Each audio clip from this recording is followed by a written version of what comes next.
Hey guys, welcome back to The Poor Investor. Today I'm going to be taking you down memory lane back to 2005 and how much video cards I bought back then. Stick around for this one.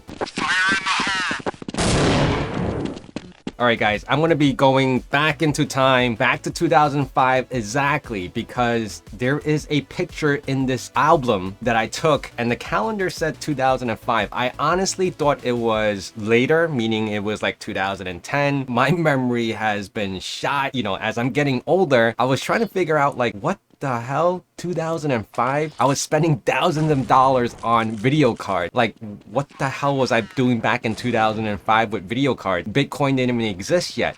Nothing existed yet. I mean, Bitcoin was the pioneer of all of it, right? But I spent and I built around 30, 40 machines and I decked them out, got hard drives, memory, bought all these machines and I put them out there and I upgraded all the video cards. And you're still probably wondering like, what the hell am I talking about? But let me show you. And I'm gonna go through this entire album so you guys can see for yourself what I'm talking about. Check this out, guys. They're not fancy. These were Chaintech FX 5200. I don't remember the specs. I didn't even look them up. They are G-forces. And this wall was literally where I sat for a few years staring at this calendar and checking off the days. And you guys can probably see like the games yourself during that time. These were considered new releases, all right? Counter-Strike, Generals, like, Command and Conquer, Mafia 1, 2, and I mean 1 is Mafia 1. 2, 3 didn't even come out yet. Max Payne 2, Diablo 2, these are all classics. Warcraft 3, this was even before Frozen Throne. And then No One Lives Forever 2, underrated game, awesome game. Graphics were amazing back in the day. Check this out. So I even had this up so it reminded me the new games that we loaded onto the systems. And then I'm going to go through some of the pictures and let you guys see certain machines had more memory to accommodate the games.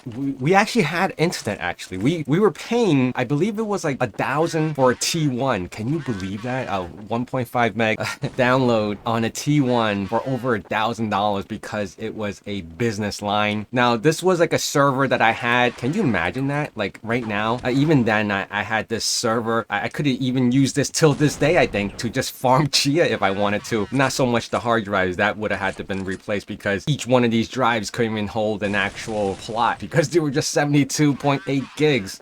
But back then it was a lot of space. This is the setup machine. I had a test machine and of course I had cameras looking at the staircase. These are all seats, all rows. This was before the age of LCD screens. So everything was CRT, everything was bulky and everything was really cumbersome. We had to custom build like little stations for the LAN party. Now this is the cash register looking out into the open field. And we had a claw machine here where you put like 50 cents. I forget what was 50 cents or however much it was to play. All these chairs we bought from Staples. I did a lot of the renovation, like the wood, cutting the wood, putting the wood together. It was a lot of work. And that, gave me the ability to appreciate every single dollar because every dollar that we saved by doing and putting things together, we didn't have to hire someone to put it together for us and write them a check. And you can see right here, we have machines right here. These are all CRTs again. A bulk of the money came in was selling refreshments and cup of noodle because these cup of noodles, if I remember correctly, if you bought it by the bulk, each cup would probably be around like 30 cents. Then the markup would be 70 cents because we sold it for $1. A whole cup of noodle was for $1. We provided the hot water. We weren't considered a restaurant, all right? It was just snacks. So we sold a lot of snacks. You can see up here, we had like Sour Patches,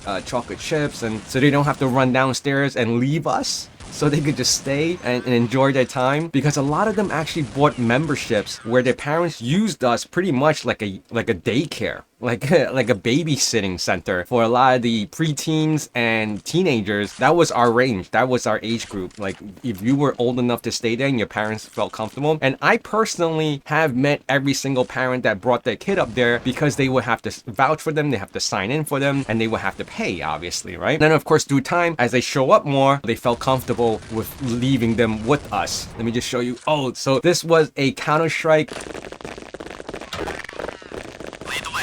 tournament that we were having, and we had, I think, 32, because there was one more machine behind the counter and there was actually one kid playing. So you can see all these kids are just playing Counter-Strike. They were killing it. They loved it. We have the regulars who actually play the arcades. We have Marvel vs. Capcom 2 over there, and I believe I had Puzzle Fighter. I always switched out the games. I bought the boards, like the JAMA boards from eBay, and then I'll put them in there. This treasure chest, this crane machine, was owned by someone else. They came and refilled it. I didn't have to restock it. We just split the profits because obviously I'm paying the electricity, but I don't have to worry about the inventory. Two kids just playing. We had, these are the snacks, Slim Jim. I almost forgot what we had. Combos, Skittles. Yeah, so these were really great earners because that's pretty much where we got the bulk of daily income. Not so much from the kids pre-buying hours to play on the computer. And again, right here we have, they love Street Fighter. I mean, that was the time where the transition for Street Fighter 2 and just growing in popularity. Marvel vs. Capcom 2 is probably a little dated at that time. And right here, if you can see it, I have Third Strike. You know, popular games were Counter-Strike, Warcraft. And a lot of kids, believe it or not, play this because in here, if you see these little foams, were all a bunch of bootleg CDs that these vendors were putting in there, like 50 cents and whatever was hot during that time, which was pretty crazy, right? Like, imagine doing that now. You probably get arrested. So this is another picture of the view, all the kids playing. This was a typical weekend, and they would just show up first thing in the morning. We'll open up at like 9 o'clock, and they would just stay there till like 10, 11, 12 o'clock at night. I mean, usually I think we closed, I think we closed around 11 p.m., which was most of the time the breakout point where we don't want any underage children out on their own. Sometimes their parents would just pick them up. And of course downstairs we had Mr. Luigi, so if they had their sugar fix, they could come downstairs if they didn't want ours. And this was usually during the summertime, but in the wintertime they just stayed put. They didn't even want to move. We had this actually Touchmaster. I think I picked that up from eBay. This one had some kind of X-rated like poker game. You can see right here, erotic. The kids, they loved it, but I don't think that's something you can do nowadays again. This is the JAMA board. I think this was a CP3 for the cabinets. This was Third Strike, Street Fighter Third Strike. It's different from the traditional JAMA board, JAMA 2 board, where the arcades, it's almost like a PCIe slot that you plugged in. This was more of, I mean, you have the IDE for the cable, for the CD-ROM that connects to the main board. Then you have like this whole JAMA connector, which was a common connector that you plug in and then you get the monitor. And remember, those monitors back then were huge, heavy, like regular TV screens that were embedded into the cabinet, unlike today where it's just like a flat panel LED or LCD that's like a 1/4 inch thick. Not, it wasn't even like that. This is the storefront picture. I'm on the second floor and this is our door. This was a bar that, the older people were hanging out most of the time. And we have another clear view of the Street Fighter 2 cabinets, and these sit-down cabinets, very popular in Japan. And of course, you can see in this picture, the crane machine has been replaced by the Touchmaster. We rotate things around, and I think this was actually before we got the crane machine, and that's why that is still there. And what else do we have here? So we have one more picture, and I think it's just a duplicate picture. It's just our snack machine, yeah. So that was it. Share this with you because this was back in 2005. I had the company for about, I think, 3 to 4 years, and the reason why we shut down, popularity, this was during the time where internet was very expensive, or if you even had internet. This was during the time of DSL. Kids of their age probably didn't have internet at home during that time, and even if they did, it wasn't really fast, to the point where it was like a T1 where you get 1.5 meg down and up. So I mean, it wasn't a full, the upload and download speed obviously is not at a full 1.5 because you have some kind of overheads front and back on the download and receiving side. So again, I'm just backtracking to these pictures. We had our security camera. You could tell how cheap in comparison. They're not even in color. They're just black and white. We tried, those were expensive back in the day when using JWin was like one of the most like low-level surveillance camera setup that we had that was indoor, opposed to today. Like I would have just thrown up a Ring camera or something that's wireless and I wouldn't have to deal with any of the wires. And I remember we had to run all the Cat 5s. I don't have a picture of it, but I had to hand run all the Cat 5s to all the stations because I didn't want to buy pre-built cables.